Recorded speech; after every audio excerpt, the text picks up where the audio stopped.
Hi, welcome to my podcast, Becoming a Cut Flower Grower. I'm your host, Lydia, and I'm here to share my year of growing and selling cut flowers. I'll be giving you the lowdown on everything I'm doing and sharing all the highs and lows, the good times and the inevitable disasters, all in real time. Join me on my cut flower journey, starting right now.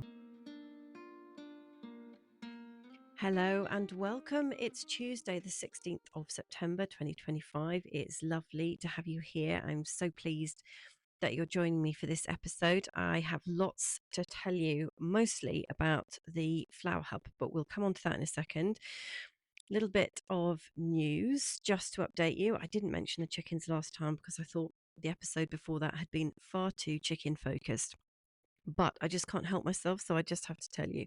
So Kylie is now 100% better. She's gone back with the girls, so that is great, which just kind of left Molly by herself. And Molly is avoiding the boys at the moment. Molly is a tiny, tiny little white pekin. And she did have a friend, but unfortunately, her friend passed away a couple of years ago. So Molly's like the littlest, tiniest thing you've ever seen.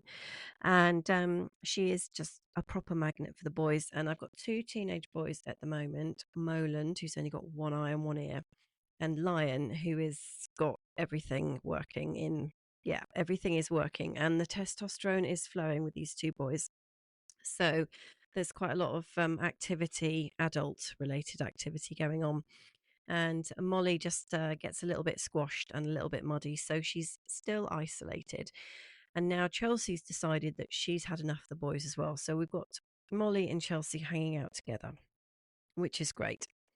And I had a rubbish Monday yesterday again. Last week was absolutely awful. And yesterday was terrible. So I'm thinking maybe it's just Mondays. I don't know.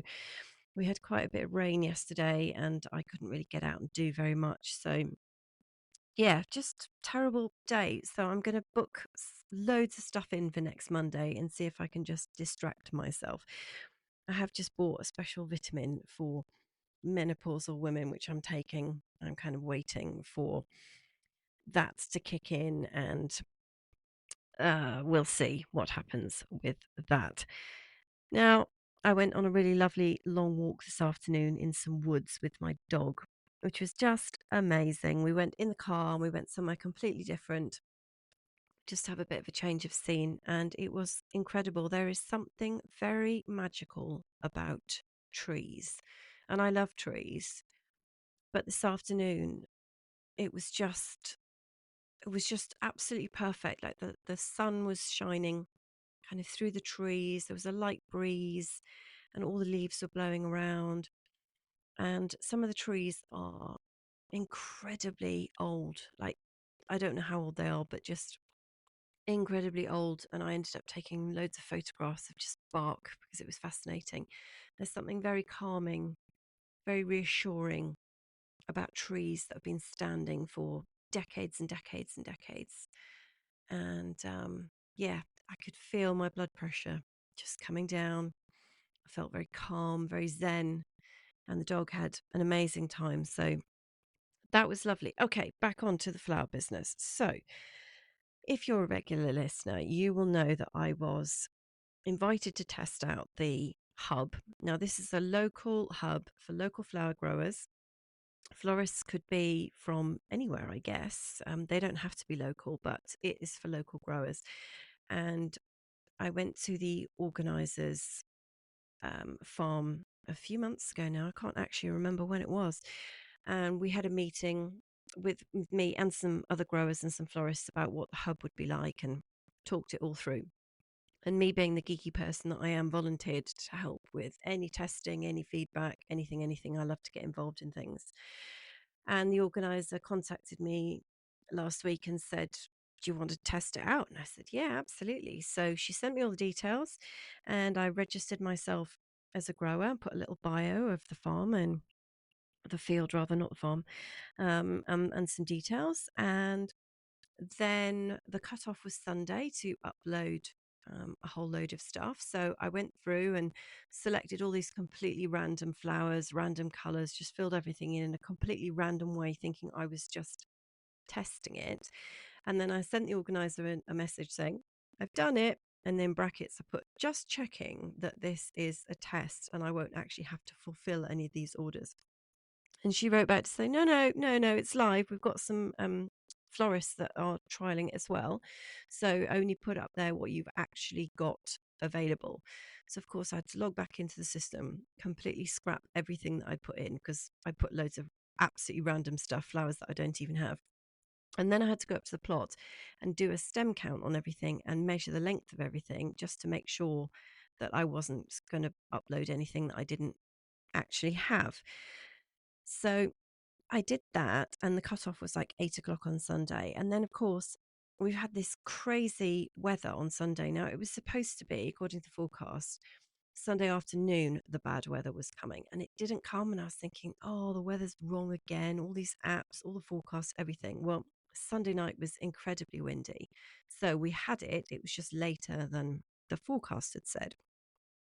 And then we had a lot of rain as well. And then we had a lot of very gusty weather on Monday. So everything kind of looks a little bit smashed about. And I'd sort of forgotten it because I have about the hub, because I just have so many things going through my head and where do I need to be and what do I need to do and stuff. And the organizer messaged me this afternoon while I was on my fabulous walk in the trees to say, great news, you've had a sale. I'm thinking, oh my goodness, how's everything gonna look? What have they bought? What does it all look like? Anyway, I got home this evening and checked it all out. And yes, true enough, an order has been placed for some of my stems. So I have cut them tonight because we're going to have more rain tonight, and I don't want anything to get any more damaged or smashed up or wet than it already is. And I'll be delivering it to the hub tomorrow, and the florist will be collecting on Thursday. Now, the irony of this, right, get this is fascinating. The florist that's purchased my stems is one of the florists that I reached out to back in July on Instagram, asking, or I sent her a photo of actually of some of my blooms and did a little brief description of me and said, I'd love to supply you, please get in touch. And I didn't have a response from her at all. And I have mentioned it on the podcast on previous episodes about how it felt, how I felt I'd done with florists this year, which has overall been pretty terrible. As in, it seems challenging and to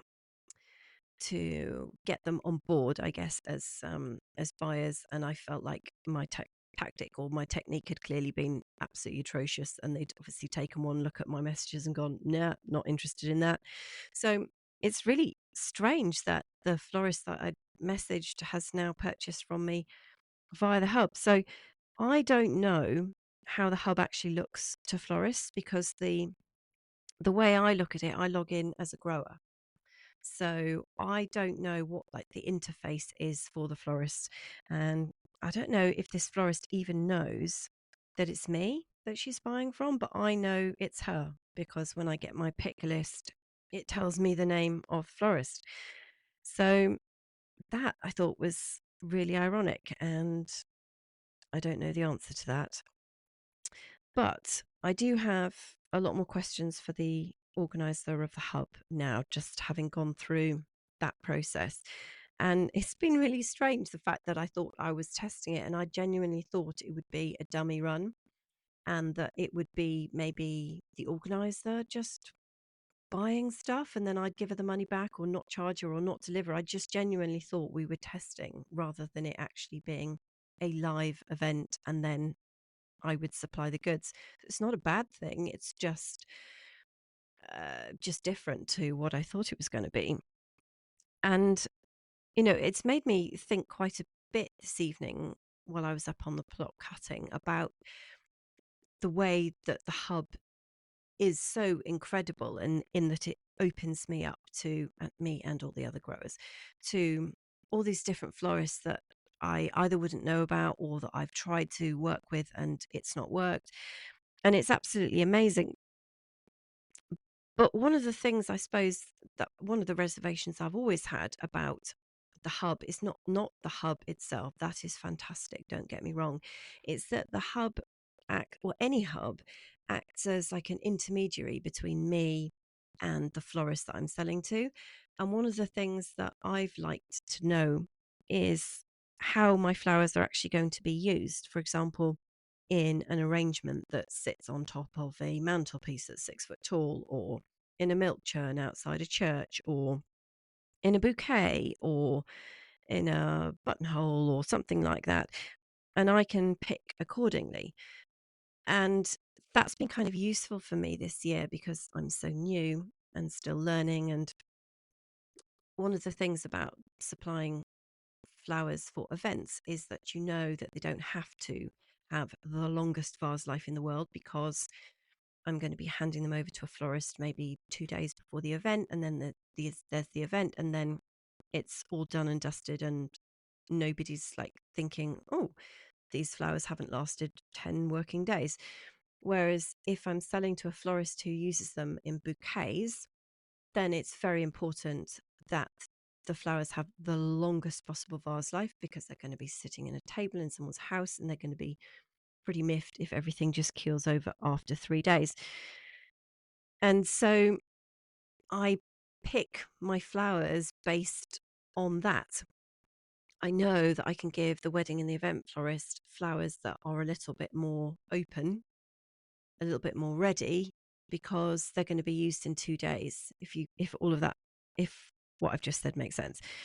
And the other thing is that when the florists come to collect from me, it's an opportunity for me to say, oh, I'm not 100% sure about those stems. Are you completely happy? If not, I can substitute something else for them, or I can just obviously reduce the number that you take.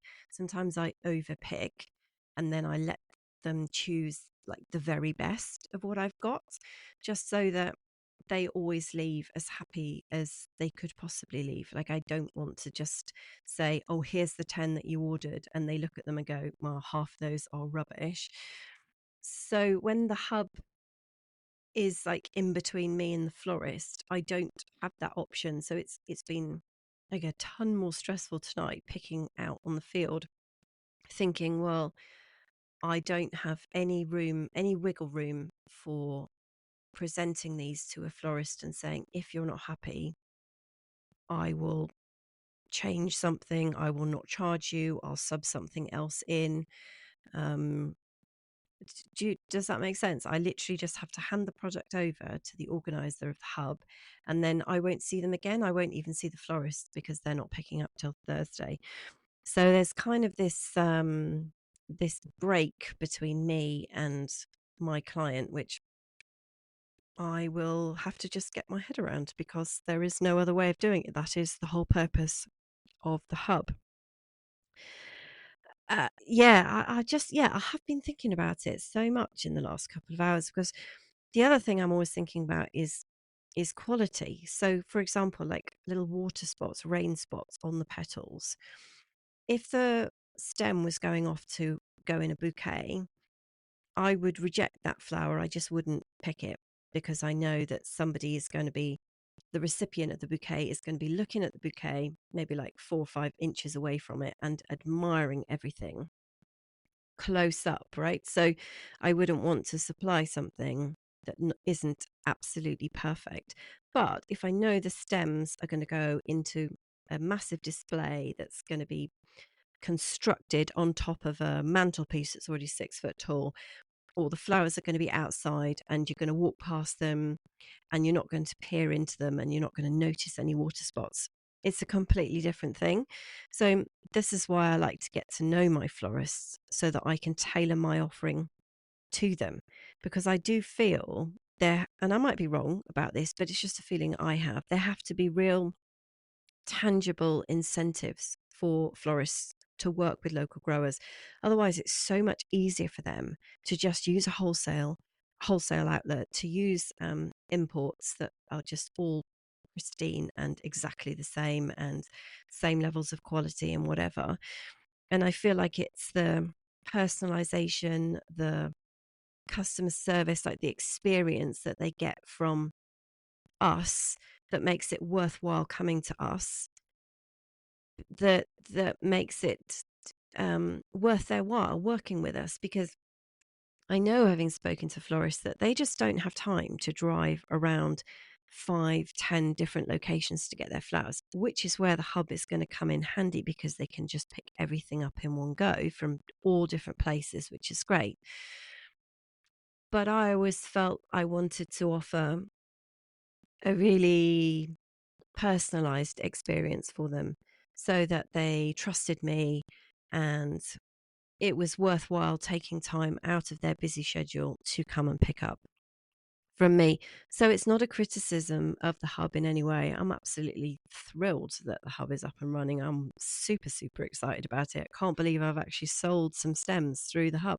It's incredible. I've been waiting like ages for this to happen. I am, genuinely incredibly excited about it. It's just a different way of selling than I have been doing. So I guess if the hub had set up in May or June and I'd been on it from the start, I'd be totally comfortable with how it all works. And it's just because I've spent the whole summer selling to mostly just one superb wedding florist, and I've kind of got used to doing that. And this feels a little bit, what's the word? Nerve-wracking. I don't know. Anyway, I'll let you know in the next episode how the drop off of the stem goes, and any other findings from that. But very exciting that it's worked. And the other thing that's happened, which was really nice, was earlier in the week, I had a new follower on Instagram, and I happened to be just on Instagram at the time, I think. And anyway, I saw the new follower, and for some reason, I don't know why, because I don't ever do this. I thought I'm going to message this person and ask them how their growing year is going. Very random. And I was up at the field at the time, sheltering in the feed room from the rain. And I thought, yeah, I'm going to message this person, be brave.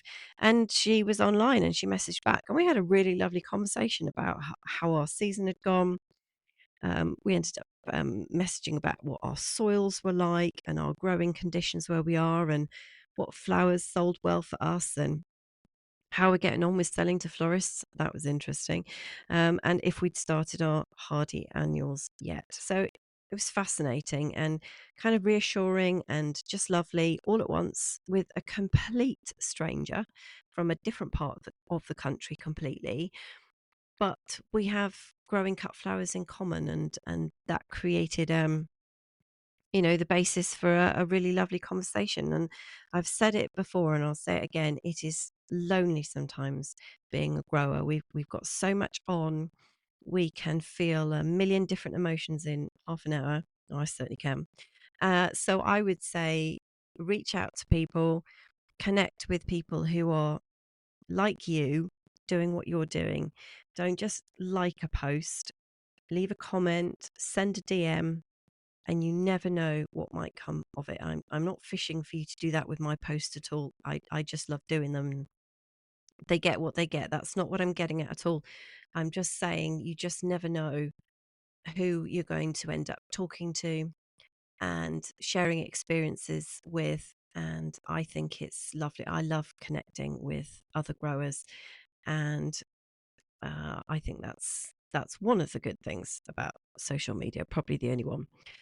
Now, the if you guys are aware of Floret, they run their workshops every year, and I know the opening registration is coming up soon, but they also do scholarships, and I got on the waiting list to be notified about that. And the deadline for applying for a Floret scholarship is Tuesday, the 23rd of September. So that is next week. So if you've ever thought about it, I'm going to put an application in, then you could think about that too. But for everybody else who can afford the course, I think the registration opens in October for that, but all their details are on their website anyway.